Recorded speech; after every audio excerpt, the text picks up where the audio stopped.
Things are not going as I initially thought they would. I have a very small hope of actually finding something useful in this small town in the middle of nowhere, but this is beyond even my wildest dreams. A new form of life, with so much possibility. I can only begin to wonder what we'll be able to find once my team arrives, and we can properly start exploring those caves. For now, though, I'll have to make do with field work. And these companions of mine. Not sure what to make of them, really.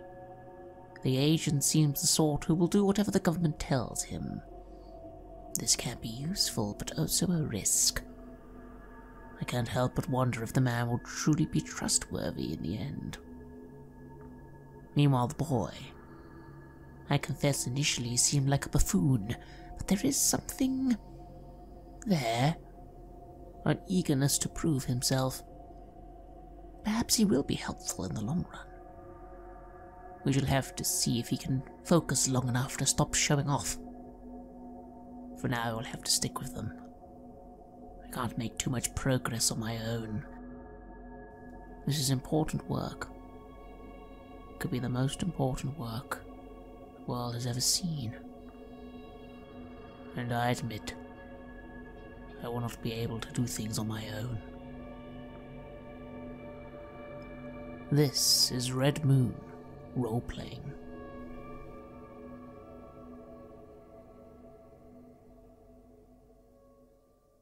Welcome back to They Came From Beneath the Sea, Terror at Makeout Point. I am your host, Matthew Dawkins, and I am here with the fine folks of Red Moon Role-Playing as their characters explore the horror of Denton, Alabama. The year is 1953, and inexplicably, Jerry Lee Lewis is already on the jukebox. Their characters have encountered a horrifying missing persons case. Chip Johnson, a young buck from around the area, has been dragged from his car by something quite monstrous. His girlfriend, Susie Wilkins, managed to escape, but seems to have been attacked by a completely separate creature. Although Susie's life was saved, she is on the verge of hysteria, and whether her testimony can be trusted is down to Agent Faulkner. Meanwhile, Dr. White has recovered a small piece of what he believes to be the creature in the caves beneath Denton, and he is currently performing experiments. We also have B.C. Rosberg, a native of the area who is starting to find out some secrets of Denton that perhaps he wished he never knew. Even his family, his mother, seems involved. Everyone here seems to know a little too much about the horror and just wants to hide it, keep it secret. But for how long can you keep the disappearance and murder of a young man a secret? When last we left our characters, Agent Faulkner was leaving Sheriff Reese's office having interviewed Susie Wilkins. BC had similarly been interviewing, albeit through conversation, his mother, and Dr. White had fallen into a disturbed slumber, dreaming of his family, dreaming of a noise, a gurgling roar that he and others had heard down in the caves. It is now the morning, and, for the sake of brevity, we will say that our characters have met for breakfast in the hotel bar where Dr. White is staying. All of you look shaken, maybe even unshaven. None of you slept well this last night. I sit there and I tiredly put some butter on my piece of toast, trying to finish off the last bits of it breakfast. I had been looking in on my dad this morning. He didn't look good, so I I felt a bit bad because of that. He was asleep though, so I didn't want to take the trouble of waking him up. Instead, I went out and I packed a duffel bag with all the things that I thought I might need for the day. I filled it up with my dad's tool kit, his hunting rifle, my old baseball bat. My mom prepared a boxed lunch for me, so I put that in as well with a bit of rope and a blanket, hoping that with all this stuff packed, maybe I can provide something for the day. I was hoping to come in a bit conversational, but it seems to sort of died out. We were all a bit tired sitting here around the table, so I finished my toast buttering, and I start eating it, looking down. I'm drinking a coffee. I'm not really engaging in any conversation. I have a little notepad out and I've been making notes as we have this breakfast. Still, I've acknowledged the others. I'm curious to hear what they have to say. But to be honest with you, my own goals are far more important than theirs. But let's see what they have to say as I sip my coffee and wait for someone to speak. And I too am drinking coffee. It must be my second cup of the morning. I look once in a while at the newspaper, articles and headlines about the end of the Korean War. And, but I don't find myself wanting to read it. I feel like I can't focus on what's going on in the rest of the world. What's going on here in Denton is big enough for me. And what I found out yesterday in the interview with Susie Wilkins, well, it was very eye-opening. Gentlemen, I look up towards you, BC, and Dr. White. So, I suppose we should compare notes, huh? Try to figure out what we know and what we don't know, and how to move things forward. Yeah, I lick the breadcrumbs from my fingers, and I say, well, I talked to my ma about this yesterday, and she was telling me a few things about the family, Chip's family. I understand they sort of had trouble with the fishing and their business, so what they've been up to is something down by those caves, and they've been making sure that they've been... You know as well as I do that they were filled up long ago, but they have been, what I heard, even been sort of diving down there, looking for something. They've been exploring the caves, but, perhaps, I think both Chip and his father went down there occasionally, that's from what I heard. I see. Perhaps they have disturbed something then. There was a reason why they filled those caves up, yes? Yeah, and I look a bit excited because now I feel like, I'm providing something. And it's good to be here with Jonas. Yeah, exactly. So something's going on down there, and they've been messing things up. Perhaps that's the thing that kind of finally, caught scent of this, of Chip being down there. Certainly sounds logical. Of course, such people often do things, poking around blindly like blind men. Don't worry, though, young man. We shall be investigating much more carefully. There is something of great value in those caves. Possibly for the world. Possibly. I look over to the British egghead as he says this, and he looks a bit mysterious. Looks like he knows something I don't. So I say, so what about that thing you found? That little slime thing. Did you, any progress on that? I furrow my brow a little, contemplating whether I really need to share this information, and yet I suppose there's no harm in it. Indeed I have, boy. The elements that I have been analyzing could have some very interesting properties. I've already called Agent Faulkner my connections in. They won't be here probably for a while, but soon I shall have both the equipment and staff required to conduct proper investigation. I trust we'll be able to coexist with your investigation and mine.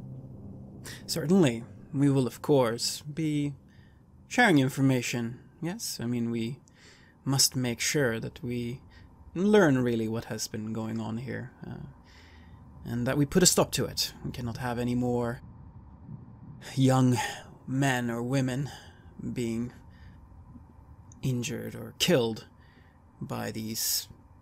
I do not even know what it is, but we must put a stop to it. Can I offer any of you three gentlemen some more coffee? Mary Beth, one of the owners of the hotel, comes over with a full pot. I see you buried there in conversation like you ain't got a care in the world beyond what's on your lips, and, well, all I knows is a man needs a good cup of coffee to set him right in the morning. Yes, I shall have another cup of coffee. It's not actually that bad. You got it. As she fills up my cup as well, I say, "Thanks, Mary Beth. How you doing this day?" That's a good question. Roll and empathy. And, let's go for composure. Alright. Composure is 2. Empathy is just 1. See whether you get a read on her body language. I get 3 successes. You notice the hand that's holding the coffee pot is shaking slightly. She's clearly nervous. While she's managing to keep the tone out of her voice, her body betrays her. I'm doing just fine, gentlemen. I just thought I would check in on you, see whether you needed some drinks. I mean, we don't get many people down in this hotel not this time of season. Sometimes tourists come up from Florida, sometimes out of Louisiana. I interrupt her and I put my hand on her arm. I say, "What's wrong? What's wrong, Mary Beth?" Surely, it ain't nothing. It ain't nothing. Just, I guess the news from last night was so startling to me. I'm a late sleeper and an early riser. You know anything about what's going down there by the caves? She looks around almost in pantomime fashion over both shoulders to make sure no one else is here. And there is no one else here. But still she makes sure that no one else is listening. And then she leans in so that the three of you can hear. I lean in back as well. Well, I was just down at the produce stand, to pick up some bacon and such this morning before you three gents woke. Yeah? And, well, they say that case from last night that was stirring up the community, something rotten. Yeah. Well, it's already solved. They say that Chip Johnson came home this morning. It was like he was blind drunk, and he just went straight back to his house, and there was because there was a search party that was coming up together, and just when they was about to set out with the dawn, he just strolled right up, made his apologies, and went to bed. Well, how was his condition? Oh, well, I don't know. I didn't see him. I don't know. It's mighty peculiar because people was saying last night that he was all but dead. And so now he shows up, and I don't know what to believe.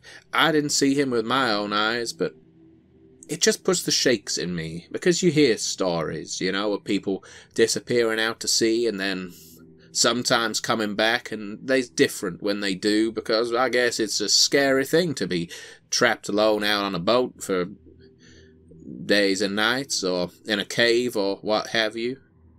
I pat her on the arm and I say, "Thanks, Mary Beth, that's very kind of you to share that with us." And I eye the other two people at the table with my eyebrows raised. I also look quite surprised by this revelation. This seems very unusual to me. I do shoot Agent Faulkner a look. Hearing this, I am surprised. and you can see it on my face. I had not expected that. He's back. We must go and see if this is actually true, and we must speak to him. Yeah, we should have a little talk with him. But first, don't you worry, Mary Beth. You see, I come back now, and I'm gonna make things right here with these fine gentlemen. We're gonna make sure that this is gonna be solved, and you see our names in the newspapers. You see, BC comes back and saves the day. Oh, I'm sure your ma would love that, BC. Oh yeah, she would.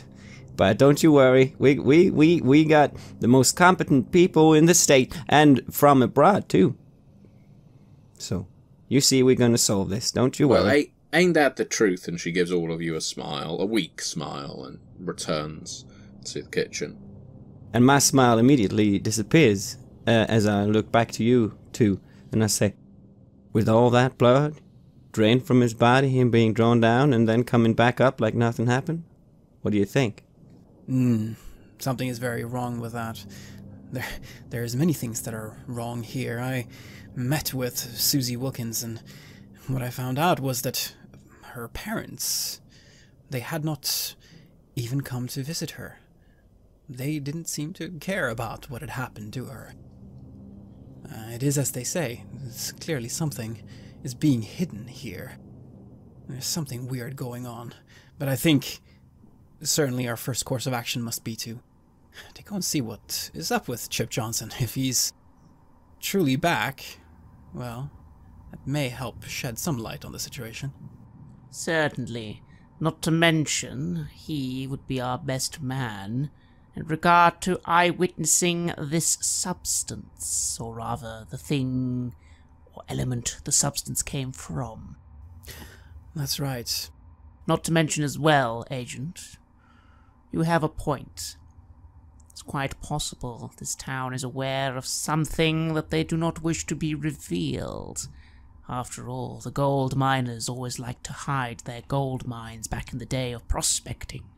But don't let that deter you, Agent. And I lean over and give him a hard look. You are clearly unnerved by what you call strange and weird. Need I remind you that once nuclear power was considered weird? Discovery of the atom, considered weird. Sometimes breakthroughs are made when we tread into the unknown, Agent.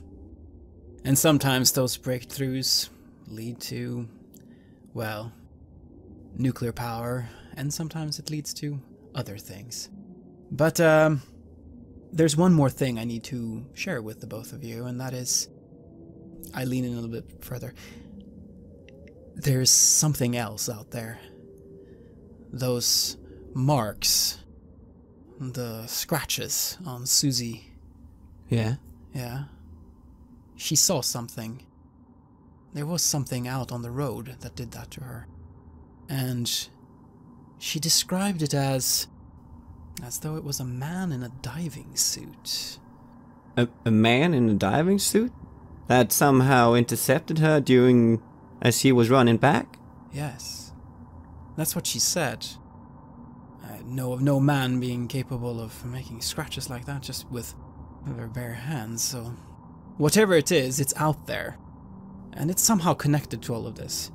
I think it's best that you're aware of that. I'm not certain, though, its connection to what happened to Chip Johnson, though. Perhaps there are more things going on in this town than just his disappearance and appearance. I lean back in my chair and you see my jaw going from side to side. Well, we ain't never had something like that happen before. I know what I know of. I wonder if there's something else they might not be telling us. I wonder if, because would that not have been by the caves then? Would that have been somewhere along the way to the bar? That's what she says, yes. She says she's tried to bang the doors on the way back, but no one opened, and then she met this man in the diving suit. Tell you what, we could also visit some of those places where she was banging the door. It could well be that if there is such a thing like I'm not sure what it was, but something along those edges. Then maybe people were scared that that was banging on the door. Maybe they've seen something similar before. It could be. It is certainly a trace that we should follow. But for now, what do you say, gentlemen? I get up and I put my coffee cup down and I grab my coat, my jacket, and I feel my stubble. This does not feel good. Director Hoover would never have accepted an agent to be in this shape. I feel like I need to go and shave, but we have more important things to do. How about we go and speak to Chip Johnson? Certainly. After all, my resources will probably not be arriving for some time yet. I could use some diversion and possible further investigation, yes. I shall accompany you to this interrogation, or questioning, however you wish to handle things, Agent. I shall let you do that. And I suppose you wish to come as well, Mr. B.C., I say, giving him a little bit of a look that seems to imply that I'm wondering why is he still here. Yeah, I think I'll be coming along. I give him a defiant look back, and I say, I could drive the car, if you like. Very good. So you make your way to the Johnson residence, which BC knows, of course. Denton's a small town. Most families know each other, especially if you live in the centre of town. And the Johnsons have always been a fairly prominent family among the fisher folk that live here. So you pull up in your wagon, and the first thing you see is old Jack, the grizzled old fisherman who was harassing you the night before. He's sat on the porch on the veranda. It looks like he's shaking or perhaps weeping into a handkerchief. The front door is closed, and you can't see any signs of life within. I start moving up towards him, and I look to BC and Dr. White if they will join. Yeah, I think for a second if I should bring anything from my duffel bag that I got back in the trunk, but nah, no point in bringing that in here, just all that stuff. But I'm following instead Jonas as he's going up there, opening the door to the doctor as I get out. And I move up to Jack, and I get down on one knee, and I look up towards him, and I say, Jack? Oh! He blows his nose into his handkerchief. Oh, I'm sorry. I didn't see you there. You'd best be gone. You'd best be getting gone right now. Jack, we were told that Chip is back. The front door of the house flies open, and John Johnson, Chip's father, steps out with shotgun over his arm. You get the hell off my porch! And I start move my arm, and I sort of show that I mean no harm, and then, Mr. Johnson, let me just bring out my badge. This is my property, you get off my porch. You talk to me from down on the road. Well, I'm afraid that the Federal Bureau of Investigation has jurisdiction here, and Yeah, you come back here with a warrant, Hoover guy. You get down on the road now. No. I swear. John, come on. And I step up and I sort of take the scene here.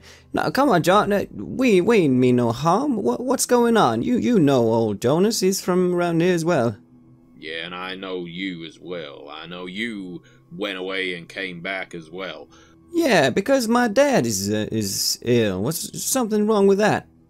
All I'm saying is, if you wants to talk to me or old Jack, and old Jack ain't in no condition for talking, you get down on the road and off my goddamn property.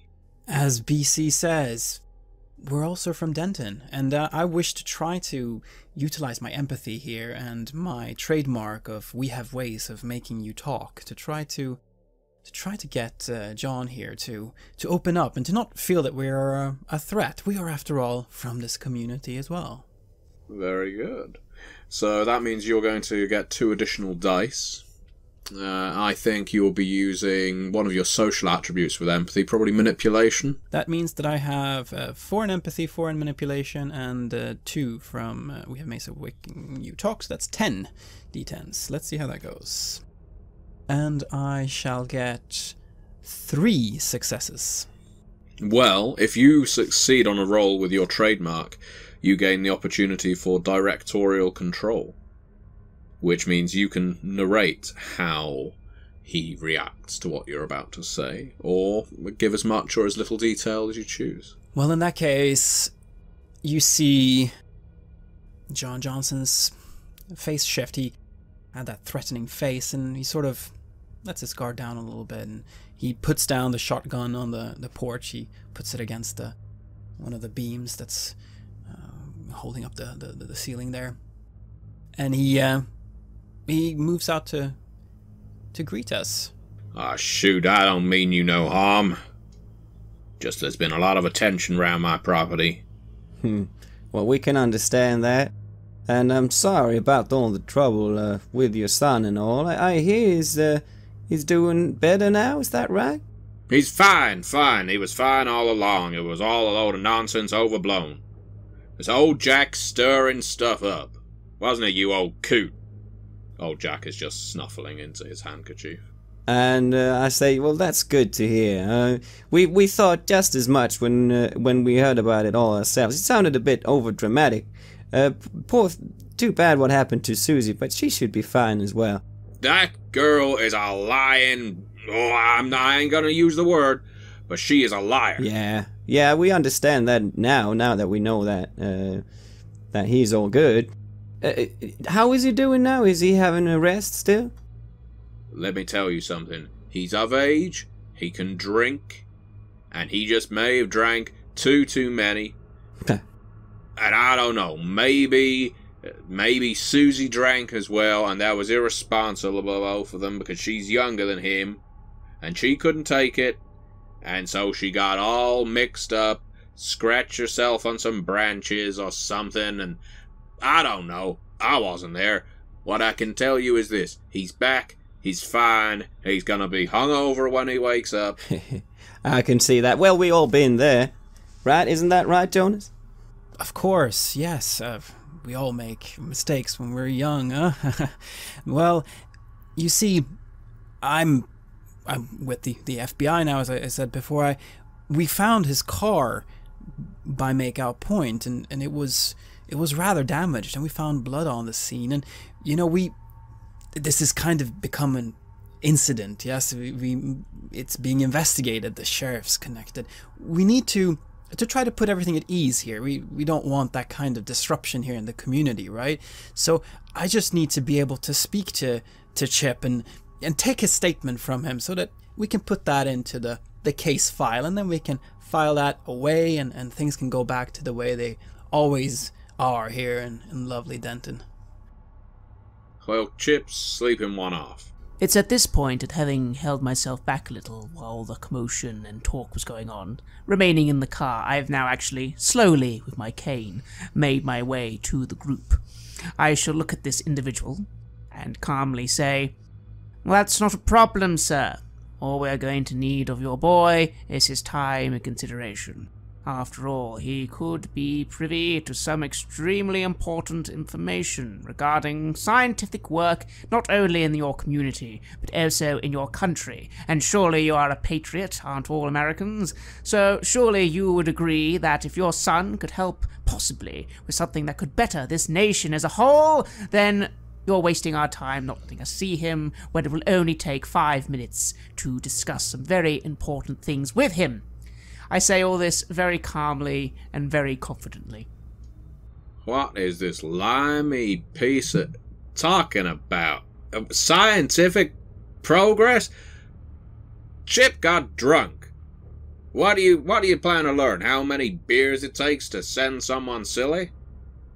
I don't know what's going on with this blood on his car. Maybe they hit a deer.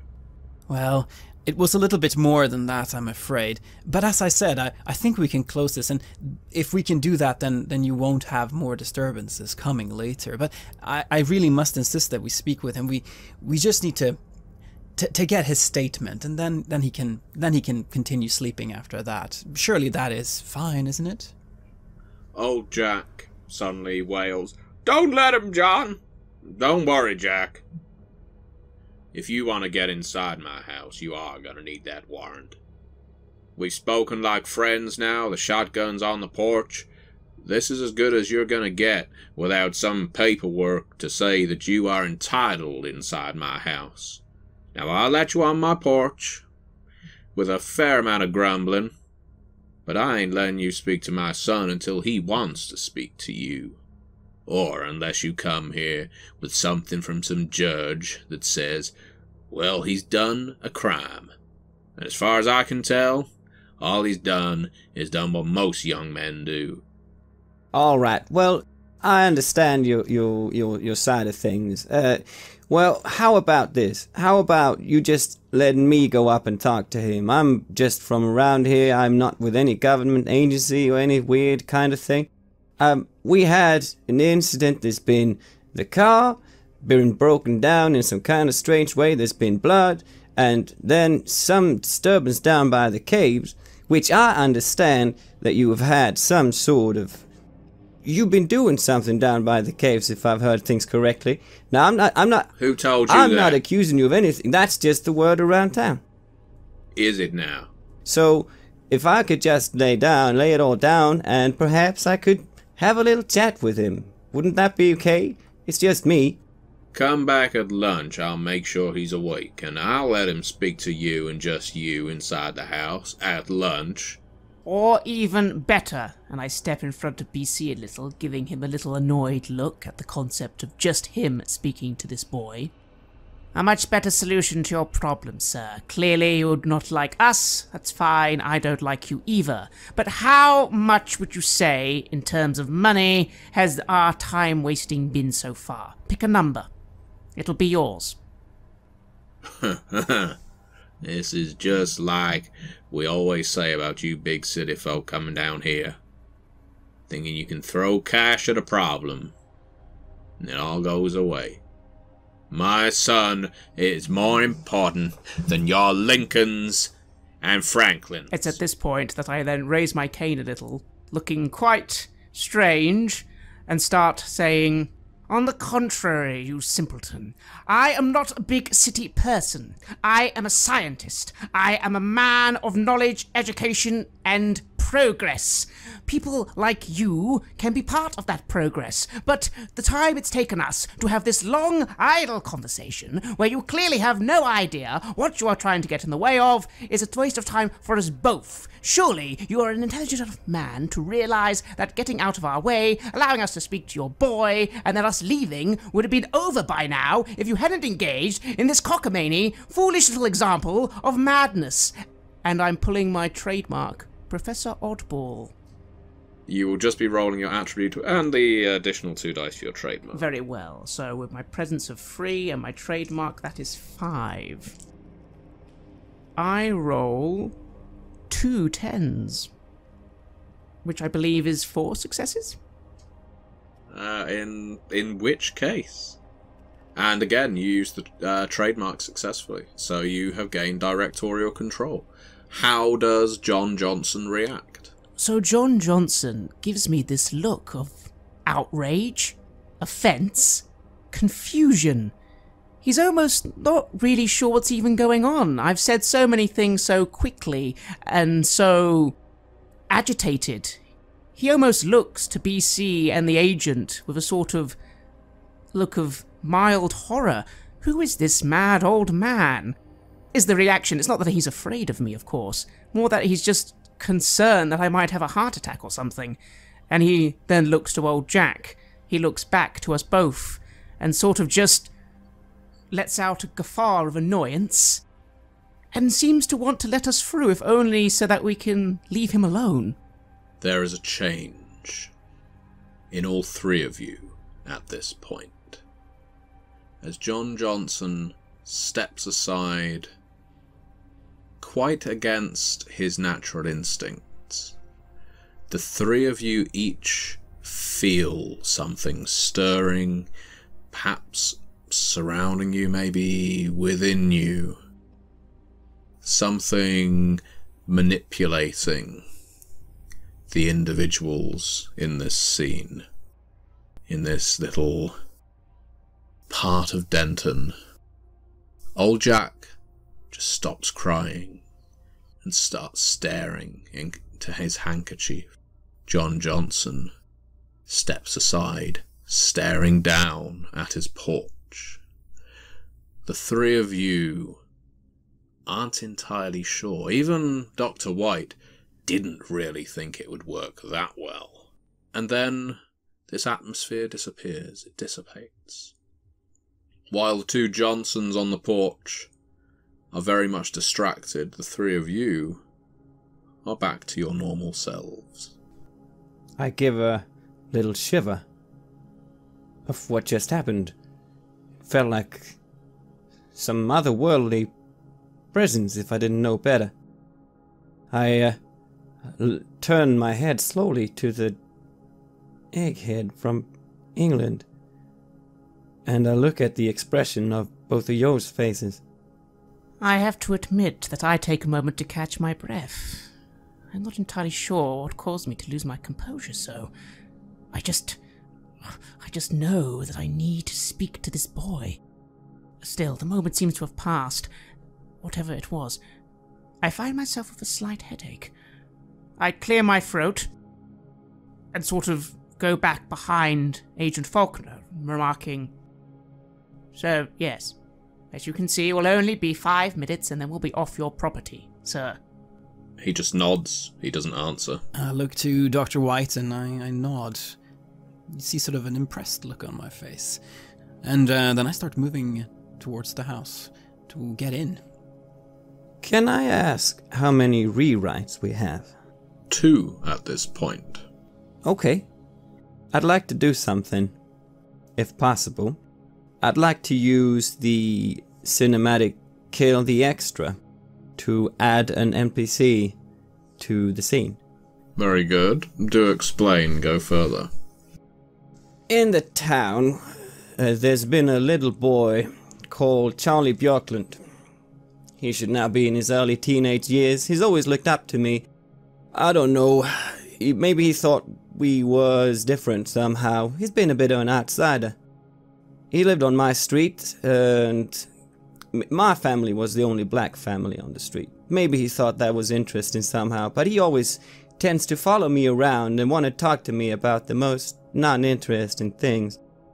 And I'd like to suddenly hear his bike rustling along as he's coming in to enter the scene, and I just turn around and I see him, and I think to myself, oh no, it's Charlie. I was hoping he wouldn't notice me being back in town. Now he's gonna be tailing us like a fox after a horde of chickens. Ring ring on the bell on his bike. Ring ring. Mr. Rosberg! Mr. Rosberg! BC! Damn it, Charlie. It's good to see you, and I turn away from the others for a bit. Look, Charlie, we're in the middle of something very important. What are you doing here? Don't you have school today? Oh, no, school was closed for some reason. I don't know. I guess teacher was unwell, so all the kids are off. Well, we're gonna go just in here and visit Chip Johnson, so maybe you... Chip Johnson's back? Yeah, he's just fine. Nothing really that happened. It was just some strange bit of gossip going around town, so don't you worry. Did you rescue him, BC? Yeah, well, it was... I could credit myself for that happening, yeah. Oh, wow. Gosh. Well, it's nothing for you to worry about, so maybe if you got something better to do today, you could do that, or while we do this?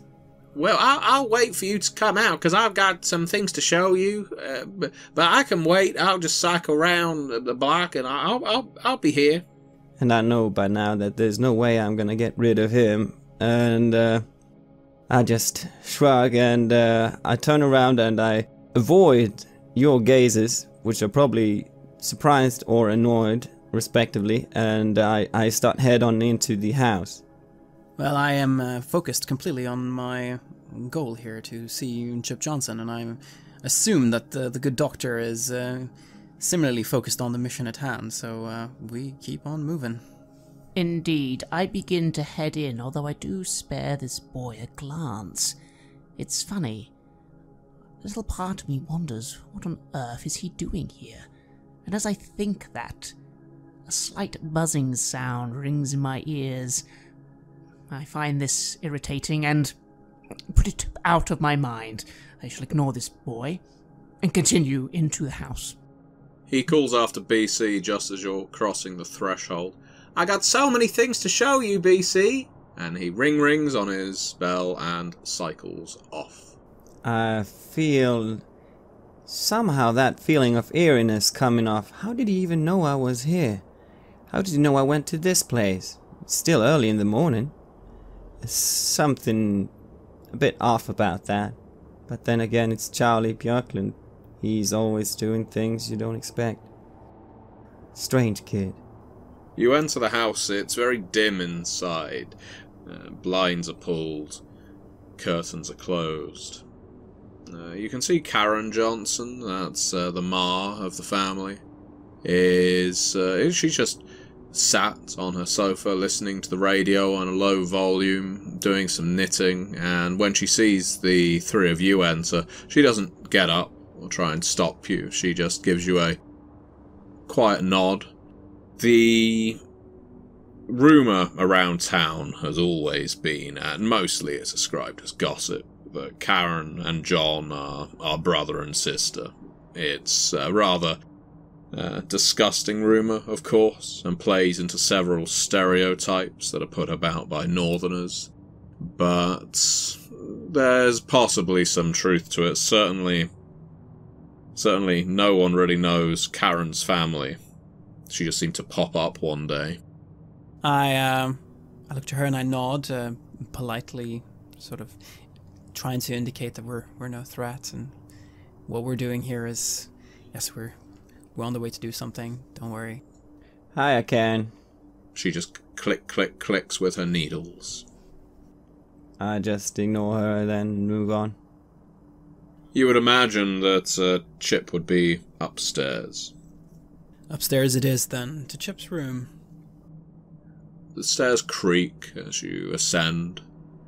It's a small house, but it's easy enough to identify who should be sleeping where.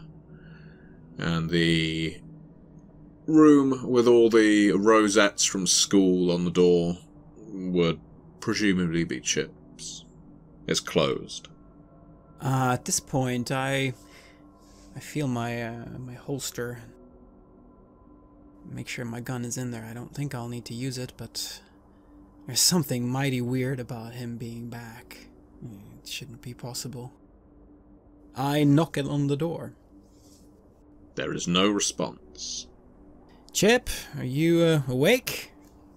The sound that retorts is like a gurgle or someone blowing bubbles in the water. I take my gun gently and I begin opening the door. I step behind the agent and give BC a look and remark to him, "Well, after you, sir." Yeah, I say, with a bit of hoarse voice. And, I push the door open as well. As you lean into Chip Johnson's room, you see him laying there on the bed, and either this boy has some intense fever just due to how saturated with moisture his bedding is, and it's immediately visible as you enter, or there's something far worse going on. His skin looks wet and amorphous to the touch. He is not rising to greet you. He is just languishing there in this semi-solid state. And there's a smell, an awful briny smell, that just clogs your noses as soon as you enter the room. God, what is that smell? BC and Agent Faulkner will need to roll integrity plus resolve. Dr. White doesn't need to, as he cleverly hung back. And remember, you can always decide to take a failure if you want to replenish your rewrite pool. Since the level up, I have been having a look at things that I want to level up with. And I've given myself 2 more tropes from my archetype, if that's alright. Mm-hmm. And one is Tools of the Trade. I always have the right tool on hand. The other is Blissful Ignorance. It means it's easy to ignore what you don't know anything about. Roll 1 extra die to resist mental or social influences. Would you say this could be one of them? Most definitely. And I use that trope, and I just look the other way. I want to see how his room is these days. So I got 1 success. And I am fully focused on Chip. And it must be all those cups of coffee in the morning, but... And what happened outside the house, perhaps. But this is really getting to me. This is all starting to be too weird. I think I shall take an automatic failure here. So, what this means is, we'll deal with the automatic failure first. You gain another rewrite for the pool. However, you do take a mental injury. You've taken 2 injuries to your next layer of mental health. If you take another injury to your mental health, you'll be down to that'll leave a scar. Which means, here's the positive side, all dice pools that fall within your character's archetype gain 2 additional dice. After all, the more injured you get in this game, the more effective you get until, of course, the precipice where you expire. So, you fail and crumple to your knees, clutching your head. This is too much. Too much. On the single success your compatriot got, well, he doesn't collapse. He shakes his head. It's almost like having to shake off a fog that suddenly clouded his vision.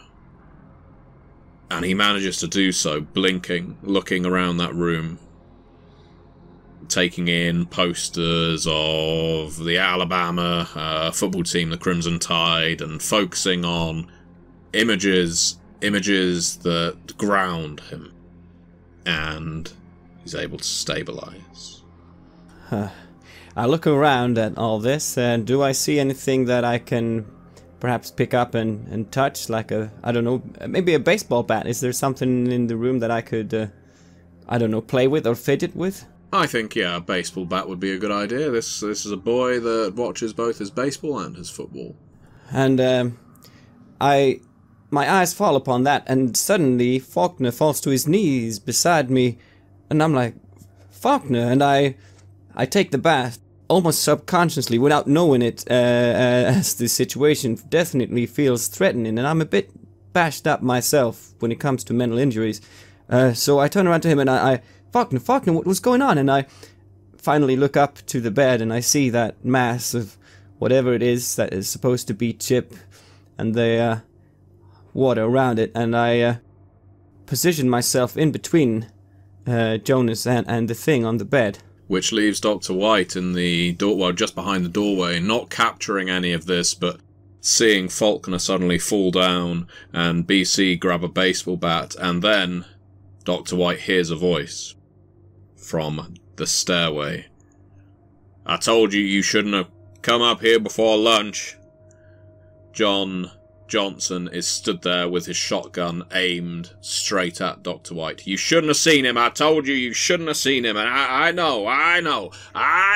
But I told you. I gave you warning. And now you was on my property, and without my express permission, I'm sorry. And he goes to shoot you, Dr. White. Ah! You know, you can tell. I'm not going to make you roll for it. You can tell just from the fixed, almost fanatical expression on his face. This is not the behaviour, the poise, the gait of a man who is idly threatening. He is raising his shotgun, and he is going to fire it. What is Dr. White going to do And to position you again, you are in the corridor, essentially, if you imagine the upstairs hallway of a house. So you can still overlook the stairs. You could, theoretically, dive into the room with Chip and your 2 associates. You could try running down the corridor and making for the window at the far end that would take you to the front of the house. Or you could try, I guess, rushing the gunman or talking him down, but I will say that talking him down at this point might be difficult.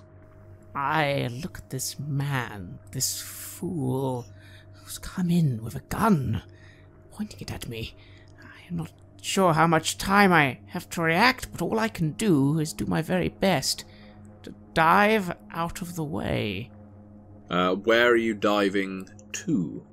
Into the room, down the stairs, or back along the corridor? I shall dive into the room itself, trying to fall back so the gunshot misses me, at least at this moment. So that means you're potentially going to bundle into your companions. I'm going to ask you to roll your dexterity. I have 2. I roll no successes. However, is it possible using 2 rewrites from our pool of 2, I believe? Yes, it's gone up to 3, but right now you only have access to 2. Is it possible to summon the stuntman? You can. Now, in this more horrific version, it's not a stuntman as such. It is more that your body becomes possessed as if by an inhumanly athletic, strong, robust, wiry, call it what you will, force. All of your physical attributes are going to be boosted during this event. And in this case, I'm going to allow you, without making any rolls, to essentially dive through the door successfully, because you summoned the stuntman to replace you. As soon as you start talking again, you're in character, that stuntman will disappear. Effectively, your physical rolls are successful until you start talking. And so it is that for a moment, I feel as if there is no way I could have avoided this incoming shot until the buzzing sound returns, and my body just seems to move by itself. I can't quite explain it. I'm shocked and silent as to everyone else. I manage to just duck down in time before the bullet is fired. As you duck into the room, there's a BLAM! And it takes off most of the door frame and a chunk of one of the door panels. It rouses Agent Faulkner from his tortured stupor, and of course BC is incredibly aware of it as well. All of you are hit by shards of wood. I'm going to say that as you dive into the room, Dr. White, you kick the door shut behind you, what's left of it. Certainly you can't look through it yet, but it's not going to take much to batter it down. This leaves you in the room with your companions, Dr. White, but also with Chip Johnson, who is now rising from his bed in a very watery, alien manner.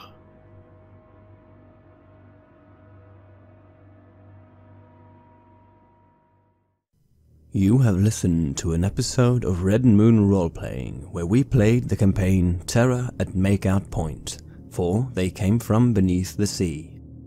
Our game master was the gentleman gamer, Matthew Dawkins, who also created the game. They Came From Beneath the Sea is published by Onyx Path Publishing, and we would like to extend a big thank you to them and to Matthew for doing this actual play project with us. The music for this episode is taken from the Cryo Chamber collaborations Cthulhu, Yog-Sothoth, Azathoth, Shab-Niggurath, and Nyarlathotep, and is used with permission from Cryo Chamber. Please check out cryochamber.bandcamp.com or their YouTube channel for more of their lovely dark ambient. Finally, a big thank you to all of our Patreon backers. Creating all of this content would not be possible without your generous support on Patreon. You give us loads of energy, you help us cover our costs, and you open up time for us to record and edit. So, from the bottom of our hearts, thank you ever so much. See you again soon.